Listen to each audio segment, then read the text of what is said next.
亲爱的朋友们，欢迎来到微光夜读。年后复工，同事们建议办个开年派对。陆碧云一脸嘚瑟地邀请同事们去他家团建。我老公年前给我买了一套别墅，欢迎大家来办 party。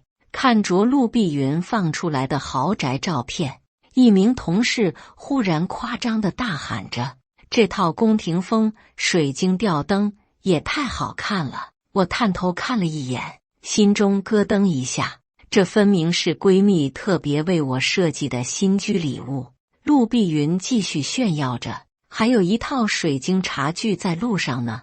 我无语地看着手机中未婚夫发给我的信息，青青，我看中了一套水晶茶具，跟我们的吊灯很配。接下来开始我们本期故事，记得点击订阅并开启小铃铛啊！这是巧合吗？看着沈云聪发来的信息，我自嘲地笑出了声。听闻了我的笑声，陆碧云不屑地看了我一眼。有些人啊，自己没有就爱嫉妒别人。陆碧云是办公室出了名的拜金女，回想着沈云聪平日里对我嘘寒问暖，我不禁怀疑着自己，难道是我看走眼了？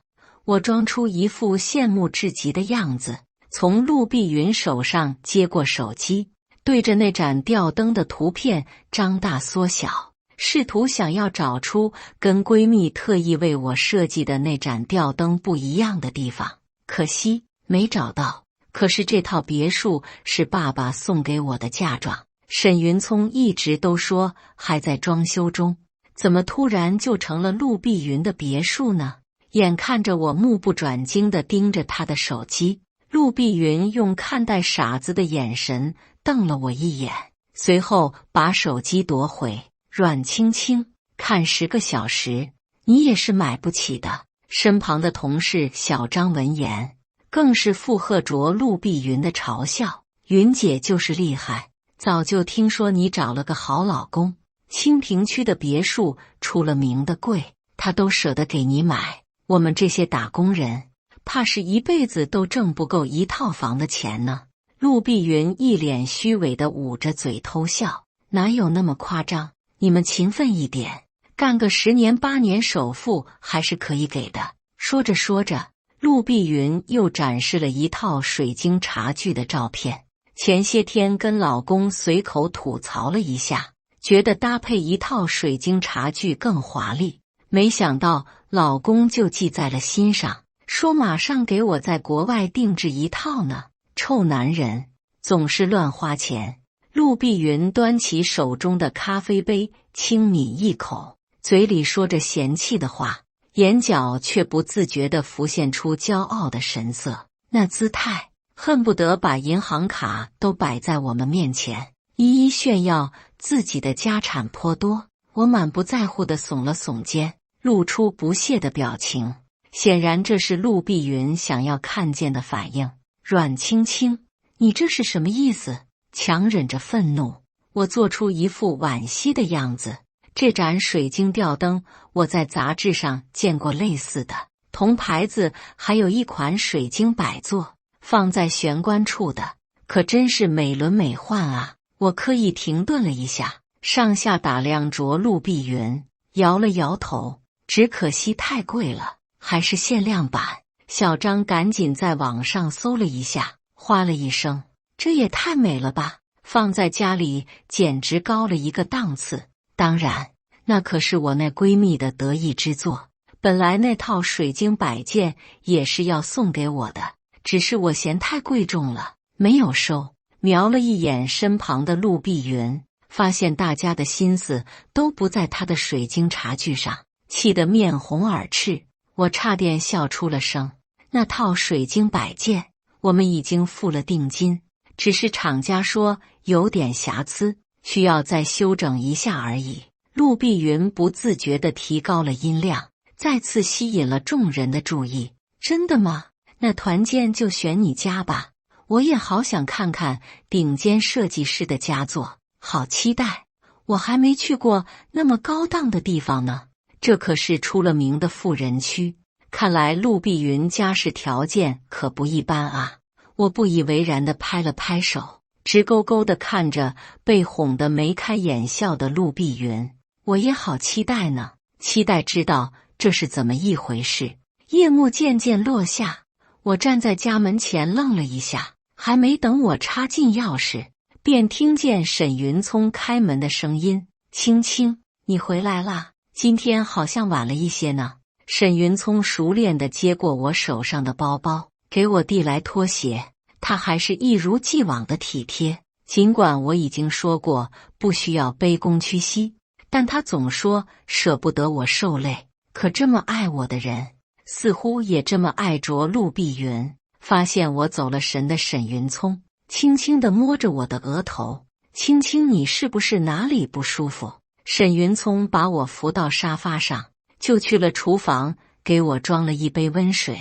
看着忙里忙外的沈云聪，我开始怀疑自己的直觉出了错。也许陆碧云别墅的吊灯只是个巧合。接过沈云聪递过来的温水，我思虑了片刻，小心翼翼地试探着：“云聪，你今天说的水晶茶具我看过了。”还没等我说完，沈云聪笑了一下，打断了我：“我刚想跟你说这个事情呢。那套茶具我觉得不太搭。”越听越不妥的我，背后开始渗出一身冷汗。我下午看到一套水晶摆设，跟我们新居的吊灯更相称，就是贵了点，但是我觉得只有这样的摆设才能配得上你。沈云聪笑得越灿烂，我就觉得越可怕。我尽力控制着略微颤抖的双手，接过沈云聪递过来的图片，图片上正是今天我跟陆碧云说的那套水晶摆设。所有的事实摆在跟前，陆碧云口中的老公就是沈云聪。按捺着心中的愤怒，我硬是挤出了一丝苦笑。正月11那一天，我爸妈计划过来看一下我们的新居，到时候我们准备一下，好歹这是爸妈买给我的嫁妆，也得好好招呼一下。正月11，沈云聪支支吾吾了半天，都没有给出答复。正月11就是陆碧云约团建的时间，显然沈云聪已经知道了。我装作不在意的样子，缓缓起身：“我累了，先去洗个澡，明天我就找个人去新家打扫一下，顺便去看看装修成什么样子了。”透过洗手间的门缝，我看着沈云聪满脸焦急地拨通了一个电话。对话的时候神色冷峻，像是吵了几句。果不其然，几分钟后就在公司群里看见陆碧云的消息：“同事们，正月11团建可以改期吗？等我找几个阿姨好好清洁一番，好好招待一下各位，不给其他同事思考的时间。”我连忙回复：“没事，我们可以帮你简单清洁，总不能光打扰你。更何况，我们都已经把时间都腾出来了。”平日里爱讽刺的同事也附和着：“该不会这别墅不是你做主的吧？”本就吃了一肚子气的陆碧云只好硬着头皮答应。洗完澡回房的时候，沈云聪装出一副失落的样子：“青青，刚刚公司派我正月初10出差7天，你看要不让叔叔阿姨下周再过来，到时候我好好招待他们。”我会心一笑，点了点头：“到时候一定好好给你准备一份惊喜。”4日清晨，陆碧云眉开眼笑的在办公室高调的张罗着团建的事情。“各位想吃些什么？我让我老公提前准备一下。正月11那一天他刚好没空，但是他会提前准备好食材呢。”几个同事听了都羡慕的划了几声：“你老公对你真是太好了，有钱又细心的老公，太羡慕了。这么有钱，我要是你我就不工作了。”我拉着平日里关系不错的人事主管问了一嘴：“陆碧云的结婚证是什么时候领的？你知道吗？”人事主管瞥了一眼，小心翼翼地靠在我的耳边戏谑道：“你是今天第3个这样问我的人，好几个同事都在怀疑他在说谎呢。可事实上，他确实是去年已经结婚了。我也奇怪，他这么爱出风头的人，怎么一点办喜酒的风声都没有呢？我听说陆碧云跟她老公是在交友软件认识的。陆碧云为了假装自己是企业高管，都没告诉她老公她在什么单位工作呢。我暗自揣测着，沈云聪当然不想办喜酒，毕竟他读书4年的花费都是我给的，哪里有钱给彩礼？我似有深意的低眉一笑，也不知道她老公知道了她的工作单位会不会惊讶。人事主管瞥了一眼四周，更是告诉了我一个劲爆的消息：前些天陆碧云还提交了妊娠报告，已经怀孕了2个多月了，让公司不能安排她出差。估计那套别墅就是她老公奖励给她的礼物吧。我震惊的下巴都快掉了下来，毕竟沈云聪去年体检报告上是弱精症，本想着结婚后再带她去国外好好治病。我一直没有告诉她这个事实。看着陆碧云在同事们吹捧声中笑得越发的大声，我气得攥紧了拳头，心中不禁有了上前揭破真相的冲动。可律师的提醒让我尽力地控制着自己，因为太过信任沈云聪，别墅写的是沈云聪的名字，现在是沈云聪的财产。一旦现在揭破真相，我将讨不回那套别墅。疏忽间，陆碧云看见了满脸不甘的我，当着众人的面走了过来。青青，听说你跟你男朋友也谈了很久，怎么还一点动静都没有呢？我早就告诉你了，女人不能一味的埋头苦干，也要为自己的将来想想。陆碧云指了指手中的帝豪集团的项目书，侧目看了我一眼。大家都知道，帝豪集团的项目书等于销售总监的晋升函。我老公多的是人脉资源，我劝你啊，也不要多费心思了。与其花时间跟我竞争，还不如收拾一下自己，早点嫁出去算了。同事小张为了巴结陆碧云，连忙跟着附和：是啊，青青，这种项目你做多少个 plan，还不如他们有钱人吃一顿饭。今年的晋升你怕是只能陪跑。我浅浅一笑，他们并不知道，帝豪集团的采购总监就是我闺蜜的老公，原计划就是要指定我来做的，只是为了公平竞争，我没有同意内定。没有看到我委曲求全的模样，陆碧云脸色越发的不耐烦。等你来我的别墅见识过，就知道我跟你的差异了。我头也不回地转身离开，只留下了一句：期待着呢。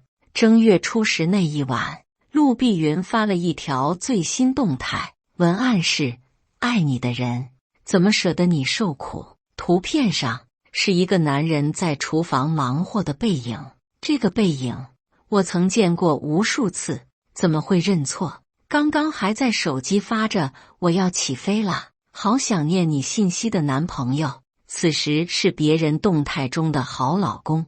看着同事们在评论区排着队羡慕，我自嘲地笑出了声。次日中午时分，在陆碧云的带领下，我们进入了小区。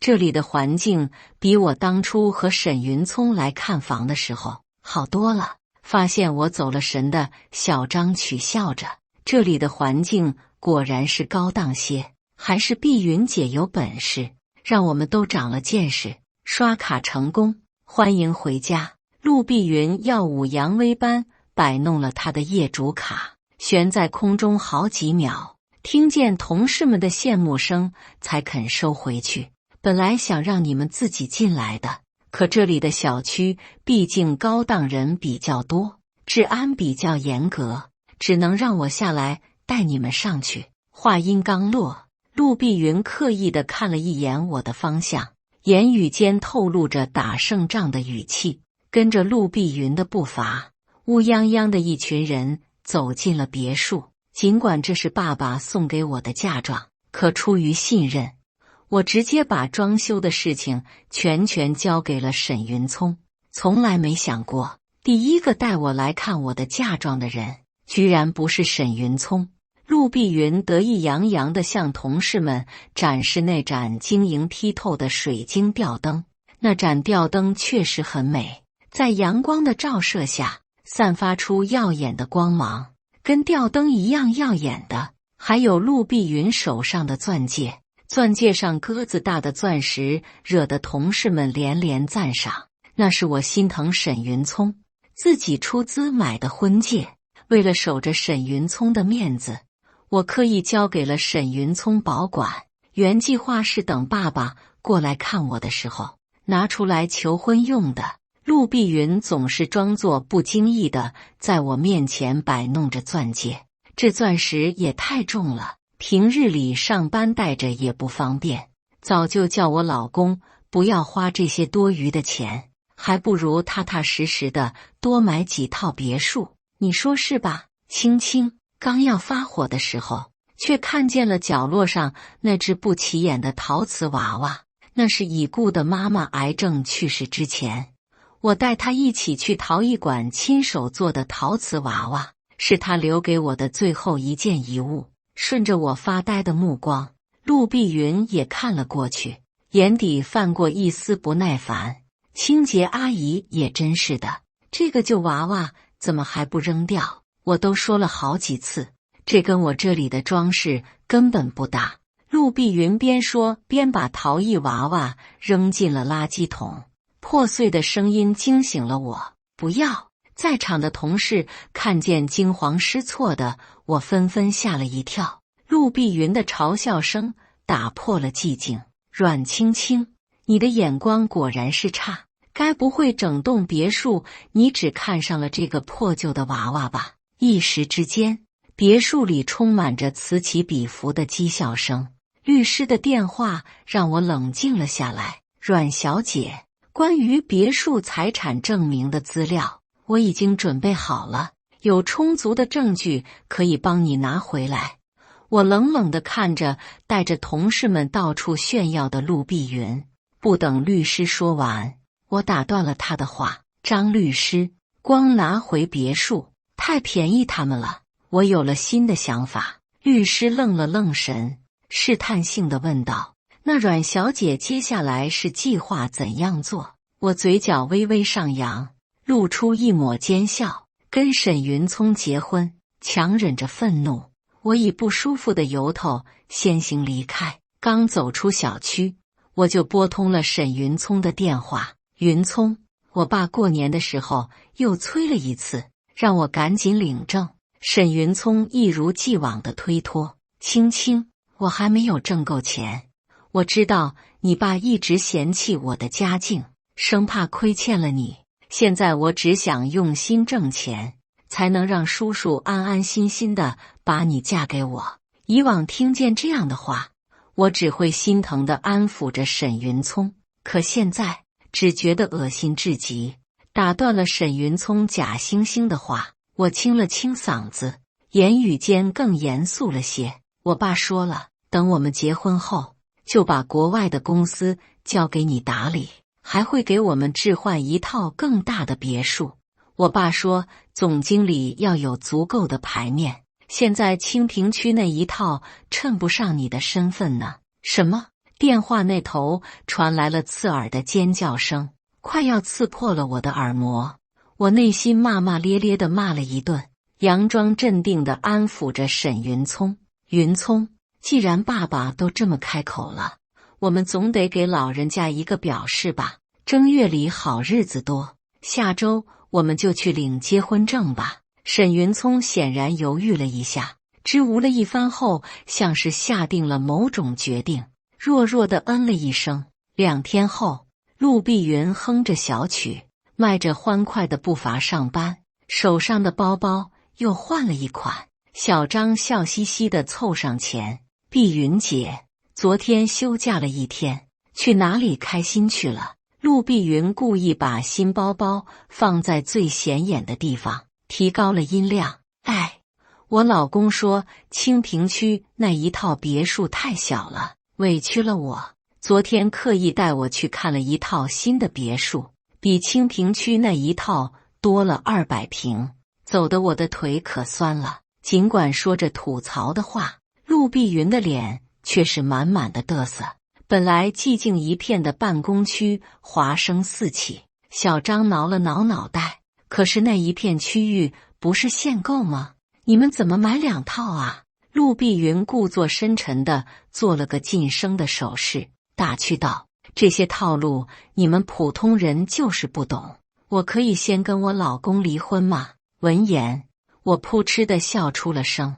你就不怕你老公借故不要你了吗？陆碧云一脸坚定地摸着自己微微隆起的孕肚，她可舍不得她的孩子，新房子会想办法写到我的名字下。为了让我放心，婆婆已经搬过来照顾我的起居饮食了。看样子，沈云聪一家这是想用我家的财产给他们养孩子。小张羡慕地感慨着：青青啊，你看我们这些牛马一天到头辛辛苦苦干活，还不如找个好老公，大手一挥就是一套别墅。这话可说到了陆碧云的心坎上了，满眼不屑地看了我一眼。青青，听说你昨晚还为了豪庭集团的项目熬夜了，我跟你可不一样，凭借我老公的人脉，我今晚约到了采购总监吃饭，估计你现在连采购经理的面都没见上吧？看着陆碧云扭捏离开的身姿，我冷冷地哼笑了一声。她可不知道，这顿饭是我特意为她准备的。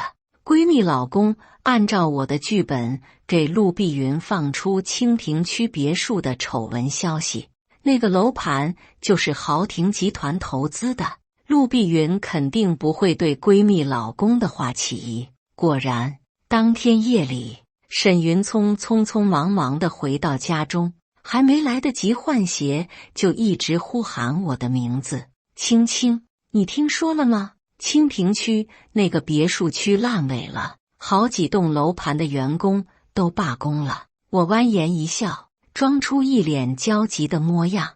我刚刚也听中介说了，让我们抓紧放出去，现在已经亏了300万，再拖下去可不得了呢。现在这事我都不敢告诉我爸呢，怕影响他对你的印象。听到这里，沈云聪脸色一沉，这可不行，叔叔本来就不满意我，现在可不能告诉他我还亏了钱。眼看着到手的鸭子快要飞走，沈云聪焦急地来回踱步。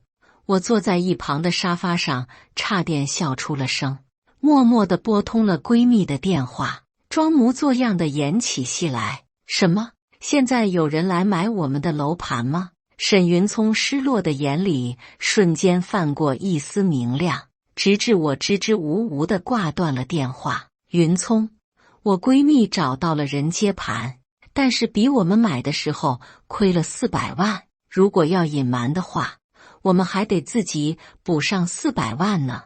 但是我的卡里都是家里的钱，一旦动了我的钱，爸爸就知道了。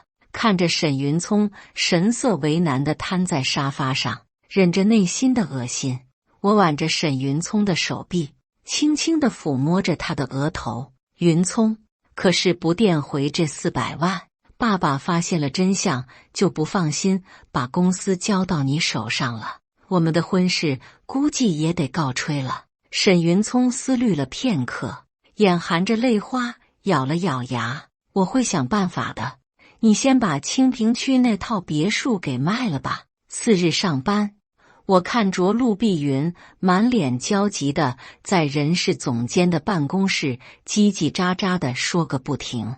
关系较好的同事把我拉到一旁吐槽着：陆碧云也真是的，一大早拉着总监念了那么久，我想要汇报工作都等了一上午，听说是想要预支未来1年的工资，说着急做什么投资，总监不给，一直在那里纠缠呢。看着陆碧云吵得火红的脸，我淡定地搅拌着杯中的咖啡。我听说副总裁晚涛的来临，打断了陆碧云和人事主管的争吵。这次豪庭集团的项目，陆碧云做得很好，客户很满意。后面陆碧云继续好好跟进吧。既然碧云有需要，也是公司的骨干人才，预支点工资也无妨。人事主管虽然有意见，但是也禁不住上级的威压，只好满脸不情愿地在预支单上盖了章。听到这样的消息，我并不意外。光是私家侦探这几天拍到的照片，晚涛已经陪着陆碧云去了2次产检。照片上，晚涛细心搀扶着陆碧云，满眼期待地摸着陆碧云的孕肚。只可惜，不知道自己是弱精症的沈云聪，还乐呵呵地为了陆碧云肚子里的孩子谋钱财。殊不知，螳螂捕蝉，黄雀在后。只可惜，我可不是那只简单的蝉。我带着豪庭集团的项目回到家中，却看见沈云聪早就在家里等着我。看了一眼豪庭集团的项目，沈云聪只觉熟悉，可很快又放了下来，满眼期待地抓着我的手：“青青，你看，我已经凑到400万，可以跟叔叔洽谈买新房子的事情了。结婚的日期我也预约好了，明天我们就可以去民政局一趟，好让叔叔尽早放心。”沈云聪焦急得恨不得马上带我去民政局盖手印。我撑着额头，做出一副愧疚的样子：“云聪，过年的时候，我的证件不知道丢到哪了，身份证还在补办中呢，结婚的事情可能要等等了。”沈云聪眼底瞬间多了几分不满，强忍着愤怒，沈云聪硬是挤出了一丝笑容：“没事的，那就再等等，一般7天就送到了，到时候再约就是。”我拍了拍沈云聪的肩膀：“但是我爸现在已经对你很放心了，计划2天后就过来洽谈交接股份的事情。反正清平区那套房子的买家年后才有空来交接，到时候我们就在那一套别墅里招待爸爸吧。”沈云聪自然是乐意的，除了那套别墅，他也没什么拿得出手的。他拍了拍胸脯，满脸欢喜地回应道：“我一定好好准备饭菜，好好招待叔叔，到时候我让我爸妈也过来，顺道见见亲家。”生怕被沈云聪发现了我在偷笑，我垂眸诺诺地点了点头：“那最好了。”2天后，我以请同事聚餐为名，邀请同事们去我家吃饭。看到我发的定位的时候，陆碧云先是愣了一下，又冷冷地哼笑着，像是打消了什么念头：“青青啊，抄作业也不是这样抄的啊。这个定位我上回才给大家发过，你还发？租地方你也不知道租别的吗？难不成我跟你还是邻居吗？”同事也难为情地劝道：“青青，咱们普普通通在外面吃顿简单的也可以，没必要花那钱。”我淡定地拍了拍同事的手，朝着众人说道：“晚副总也会来，大家最好是不要缺席。”眼看着我如此坚定，同事也不好多说什么，只有陆碧云时不时地发出了讪笑声。一伙人来到小区门前的时候，陆碧云假惺惺地站在最前，阴阳怪气地看向我：“青青可能还要联系房东什么的，还不知道多久才能进去呢。可惜了，今天我没带业主卡，不然就可以先带大家进去了。”我推了推陆碧云，对着身后的人脸识别机嘟了一下：“欢迎业主回家。”响亮的机器识别音在陆碧云身后响起，吓得她蹦了起来。我满不在乎地耸了耸肩：“你自己的小区都不知道可以人脸识别吗？”同事们议论纷纷：“上回陆碧云带我们进去还要刷卡呢，怎么阮青青直接刷脸就可以进呢？该不会陆碧云的才是租回来的别墅吧？难怪最近都没看见他的豪车呢，难不成也是租的？陆碧云又气又找不到原因，只好掏出手机，一直拨打沈云聪的电话，想要证明自己的无辜。可是沈云聪正在忙着给我爸做饭菜，哪里有空理他呢？婉涛眉头紧蹙，给陆碧云使了个眼色，陆碧云只好默默跟上，来到那套别墅跟前。陆碧云笑得更加大声：“阮青青，工作上不细心，我就不说了。你租房子的时候都没有看地址吗？这分明就是我的。”陆碧云的话还没说完，我就通过指纹解锁打开了大门。惊呆的小张支支吾吾地问道：“这不是碧云姐的家吗？为什么青青可以指纹解锁？青青平日里不是开10来万的代步车而已吗？怎么会住得起这么好的地方？”陆碧云脸色铁青地推开了我：“不可能，难道是我老公把房子租了出去，拦着我们众人？他非要证明自己的清白，硬是要拨通沈云聪的电话。好不容易接通了电话，却是沈云聪妈妈接的电话。儿媳妇，云聪在忙着呢，这回没空接电话，你晚点再打过来吧。”沈云聪妈妈的声音还是那样的温柔。她第一次在电话里叫我儿媳妇的时候，我瞬间就红了脸。听着挂断的电话声，陆碧云的脸色更加难看，急匆匆地推门而入。婉涛生怕陆碧云动了胎气，急匆匆地追了上去。乌泱泱的一群人就这样涌进了别墅里。玄关处，我和沈云聪的合照正挂中央。照片中，我依偎在沈云聪的肩膀处，温柔地笑着。为了展示给我爸看我们恩爱的证据，沈云聪刻意把合照放在最显眼的地方。人事主管先发了话：“这个男的不就是陆碧云递交的结婚证上那个人吗？怎么身旁的女人却是阮青青？”陆碧云气得攥紧了拳头，捧着孕肚冲过来我的跟前：“阮青青，你勾引我老公，你这个厚颜无耻的女人，居然勾引有妇之夫！”话音未落，陆碧云就扬起手掌，想要狠狠地甩我一个巴掌。我不急不慢地挡开了陆碧云的手，坐在沙发上翘着二郎腿。小张跟在身后骂道：“狐狸精，不要脸！那个男的也不是什么好货色，出轨就该断子绝孙。”身后的婉涛脸色一沉，吼了一声：“你们闹够了没有？看来今天是聚不成了，大家都散了吧。”大家虽然想看八卦，但是领导都发话了，只好默默退场。刚打开门的时候，却看见沈云聪拎着做好的饭菜，满脸欢喜地对着身后的妈妈笑道：“这些都是叔叔最爱吃的菜，到时候你就说是你做的，显得有诚一些。”同事们和沈云聪面面相觑，一瞬间大家都安静了下来。听到沈云聪的声音，陆碧云像是被点燃了的炸弹，气鼓鼓地冲到门口：“沈云聪，好你个勾三搭四的渣男！”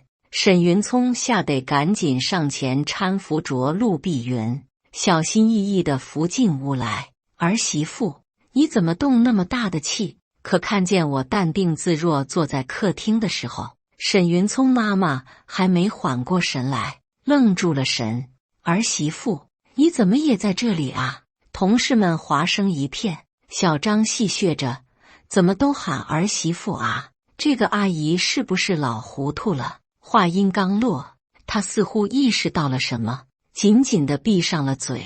刚刚还是颐指气使的陆碧云瞪了沈云聪妈妈一眼：“你喊谁儿媳妇？”门口传来了一阵饭盒掉地上的声音，推开众人，沈云聪脚步犹豫地走了过来，脸上还挂着不可置信的表情：“沈云聪，你什么时候在外面找了个小三？”陆碧云正想上前拧着沈云聪的耳朵，却被沈云聪一把推开：“青青，你听我解释。沈云聪小心翼翼地蹲在我的身前，想要拉着我的手，我却本能地往后靠了靠，躲开了沈云聪的手。沈云聪妈妈和婉涛不约而同地上前搀扶着陆碧云。沈云聪妈妈瞪了婉涛一眼：“你碰我儿媳妇干嘛？”婉涛愣了几秒，硬是说不出话来。沈云聪双腿颤抖，撑着桌子走了过来，拉着我的衣角，轻轻使陆碧云拿孩子威迫我。我已经跟他离婚了，不会再被他骗了。我狠狠地把沈云聪的手甩在茶几上，痛得他赶紧松开了手。沈云聪，有件事我忘了告诉你，上次体检报告显示你是弱精症。本来我还帮你在国外联系了一位生殖科专家，想着结婚后才告诉你这个消息，让你不用太担心。现在看来也没必要了。沈云聪妈妈嘴一撇，用手扶着陆碧云的孕肚，面带不屑地嘟囔着：“不管你什么弱精症无精症，我的宝贝孙子都快3个月大了。”我从口袋中掏出几张照片，扬在空中：“阿姨，你可得小心点，别伤到咱们婉副总的私生子。”沈云聪黑溜溜的眼珠差点蹦了出来，不可置信地低头捡起私家侦探拍的照片。照片上，婉涛靠在陆碧云的肚子上，满脸期待地笑着。沈云聪眼睛猩红，踉踉跄跄地走到了陆碧云跟前：“这个男的是谁？你肚子里的孩子到底是谁的？”人事主管早就看不惯婉涛和陆碧云，语带讽刺地站在一旁附和道：“难怪帝豪集团的项目非要交给陆碧云，原来婉副总跟陆碧云私底下还有这么一层关系。我还以为你老公真的帮你摆平了采购总监，原来只是私相授受罢了。”我缓缓上前，蹲在陆碧云跟前：“你知道吗？沈云聪帮你联系上帝豪集团的事情都是我安排的。”陆碧云脑筋转得倒快，瞬间明白了什么似的，突然怒斥着：“那这套别墅贬值的事情？”我站直了腰，掸了掸身上的灰尘：“也是我瞎说的，你跟公司预支的200万，沈云聪也还不了。你们换大别墅的春秋大梦该醒了。”人事主管看热闹似的拍了拍手：“幸好那一天办公室有监控证明是婉副总授意的，婉副总也脱不了关系。”婉涛闻言，满脸苍白地甩开了陆碧云的手：“陆碧云，怎么会这样？不是说换了大别墅就能把钱还上吗？还说可以拿着沈云聪的钱养咱们的孩子，你真是没用。”听着婉涛的吐槽，沈云聪脸上更绿了：“你个臭不要脸的，还想用我的钱帮你养孩子？做梦去吧！”沈云聪跟婉涛旁若无人地怒骂着对方：“你怎么好意思靠女人挣钱？你还想用我的钱帮你养孩子？出轨你对得起家里那位吗？”在场的同事听得有点蒙圈，一时之间不知道他们在骂是对方还是自己。我默默地拨通了物业的电话：“您好，这里有人擅闯民居，破坏了我家的财产，麻烦派人来处理一下。”不愧是高档小区，仅仅2分钟，4、5个保安就赶到了现场。“阮小姐，为您带来了困扰，不好意思。”沈云聪终于回过神来：“是你低价买了这套别墅，你骗了我400万。”我耸了耸肩膀，若无其事地坐在沙发上，看着保安把婉涛和沈云聪控制住。“沈云聪，我只是拿回了属于我的一切，至于你，借了高利贷不少钱吧？按我说，你还不如认了诈骗罪，在牢里还安全一些。”沈云聪妈妈看见儿子被带走，冷不丁地松开了扶着陆碧云的手。陆碧云瞬间摔倒在地上，痛得捂着肚子喊痛。鲜红的血块从大腿根流了出来。同事们焦急地把他送到了附近的医院。刚刚还是闹哄哄的别墅，忽然间变得安静了下来。1周后，人事主管找到了我。青青，听说陆碧云那一天送到医院的时候就流产了，更何况跟晚涛出了那事，肯定是回不来上班了。总部那边也调查过了，你的方案本来就更好，决定直接破格把你升为副总裁呢。晚涛家里现在也闹着离婚的事情，听说是要净身出户呢。沈云聪那家伙倒是直接认了罪，直接躲到了牢里。晚涛现在跟陆碧云天天在沈云聪家里闹着让他妈妈赔钱。听着人事主管越说越欢快的声音，我看着闺蜜送的水晶吊灯走了神，阳光折射上去竟散发出彩虹般的光芒。回过神来，我给闺蜜发了一则短信：你送的水晶吊灯还真是一份好礼物呢。感谢大家的观看，本期故事精彩吗？欢迎大家在下方评论区吐槽。如果你喜欢这类故事，记得点击订阅微光夜读，并分享给更多的人，这会对我帮助很大。再次感谢大家的观看。